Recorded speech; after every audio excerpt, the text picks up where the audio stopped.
365 দিন, এক বছর কোনদিন ফজরের নামাজ পড়লা না, এ কেমন জিন্দেগি বাপ? আল্লাহর কসম, আল্লাহর নবী সাল্লাল্লাহু আলাইহি সাল্লাম সোমবার দিন রবিউল আউয়াল মাসে ইন্তেকাল করছে। নবী যেদিন, সেদিন সর্বশেষ উম্মতকে আমরা তারিখে পড়ছি সৈয়দ আবুল হাসান আলী নদভীর কিতাবে আসসিরাতুন নববিয়্যা কিতাবে। ওখানে আছে নবীজি উম্মতকে শেষ কোন নামাজে দেখছেন? সোমবার দিন ফজরের নামাজ। সোমবার দিন ফজরের নামাজে মসজিদে নববীতে সাহাবীরা ভরা ছিল। হযরত আবু বকর সিদ্দিক ইমামতি করছেন। নবীজি এতটা অসুস্থ ছিলেন, উঠে যাইতে পারে নাই।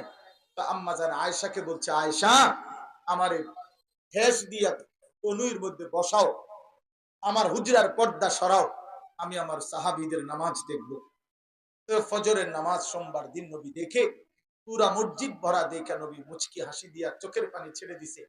আর বলছে, আয়েশা, আমার বিগত 23 বছরের মেহনত সার্থক।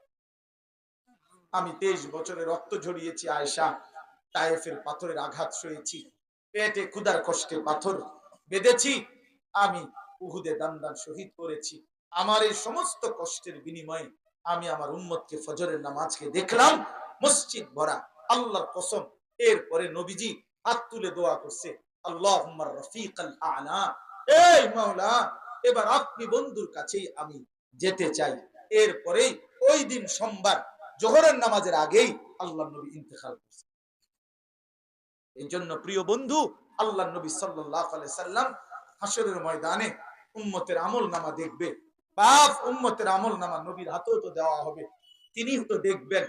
যখন দেখবেন বছরের পর বছর এই যে আনিসুর রহমান নাম, অথচ বছরের পর বছর ফজরের নামাজ পড়ে নাই, 30 বছর সুদ খাইছে, 30 বছর ঘরে রঙিন টেলিভিশন, নাচ গান, নর্তকীর ছবি চলছে, ছেলেটার হাতে রাতকে রাত মোবাইল, দিনকে দিন মোবাইল, নারী ছবি, জিনা, বেবিচার, অসভ্যতা, নোংরামি ছাড়া কিচ্ছু নাই।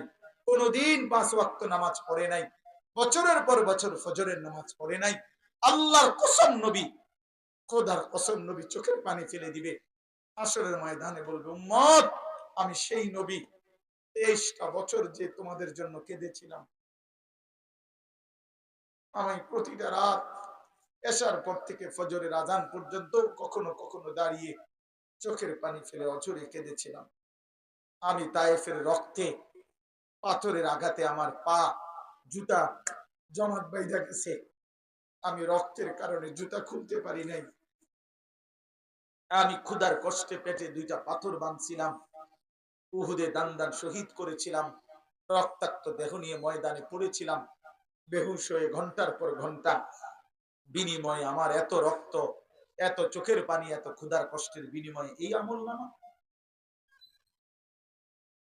উম্মত, আমার এত বড় বেইজ্জতি কেমনে করলাম?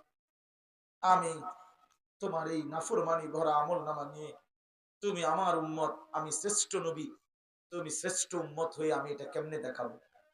আল্লাহর সামনে সুপারিশের জন্য এটা কেমনে পেশ করবো? এটা তুমি আমার এত বড় বেইজ্জতি কেমনে করো? বলেন না বাপ।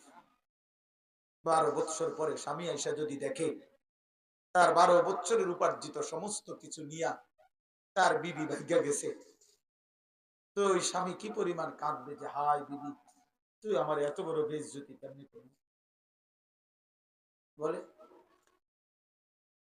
বলে 6 বছর কোন বাবা যদি ঢাকা রাইখা ছেলেটাকে পড়ায়, অনার্স মাস্টার্স, বাবা যদি 50 লক্ষ টাকা খরচ করে, বিনিময়ে দেখে রেজাল্টটা ফেল, তো ওই বাপ কি বলবে? বাপ, তুই আমার আমার ঘামে ঝরা এই টাকা, আমি জমি বন্ধক দিছি, বাড়ির ভিটা বন্ধক দিছি, আমি কোনোদিন 2টা লুঙ্গি পরি নাই। আরে মিয়া, আমি তো আমার আব্বারও দেখছি একটা গেঞ্জি ঘামে ভিজা চাইতো,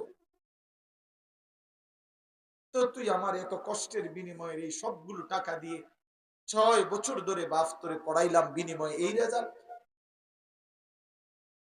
এই জন্য দোস্ত, আমার কথা শেষ, আমি অনুরোধ করলাম তুমি নামাজ পড়ো। একজন হলে একজনই, 2 জন হলে 2 জনই। আমরা ফেরিওয়ালার মতোই চিল্লাই, আখেরাতের ফেরি করি।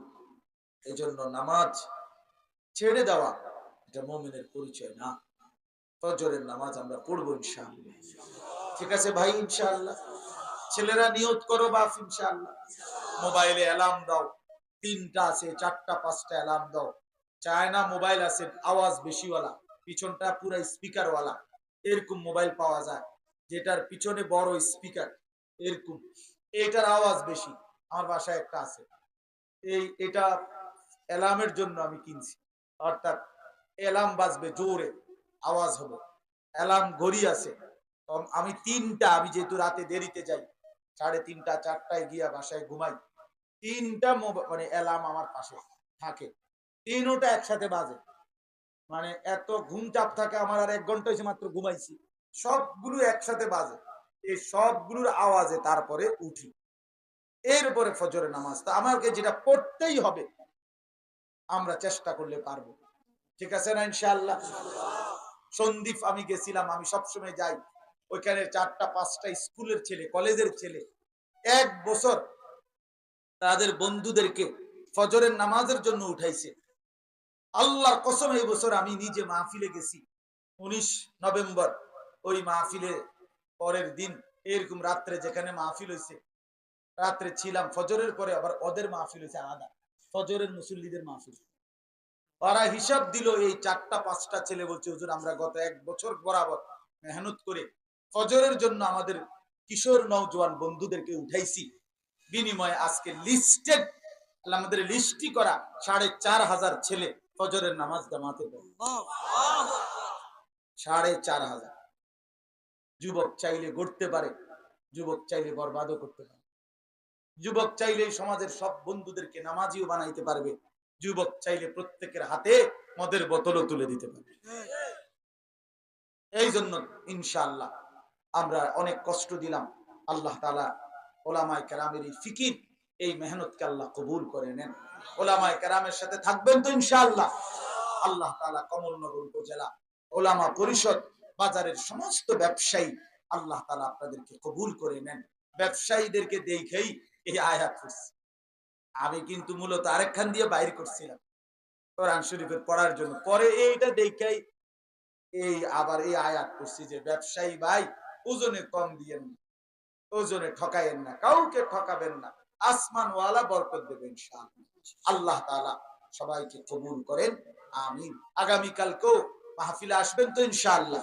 আমাদের বড় বুজুর্গ আলেম আল্লামা ফরিদউদ্দিন আল মুবারক সাহেব, মুফতি রেজাউল করিম আবরার, সময়ের এক সাহসী বক্তা, ওনারা আসবেন ইনশাআল্লাহ। সুবহানাল্লাহ, সুবহানাল্লাহ, আলহামদুলিল্লাহি রাব্বিল আলামিন। আল্লাহুম্মা আনতাস সালাম ওয়া মিনকাস সালাম, তাবারাকতা ইয়া যাল জালালি ওয়াল ইকরাম, ইয়া আরহামার রাহিমিন, ইয়া আরহামার রাহিমিন, ইয়া আরহামার রাহিমিন।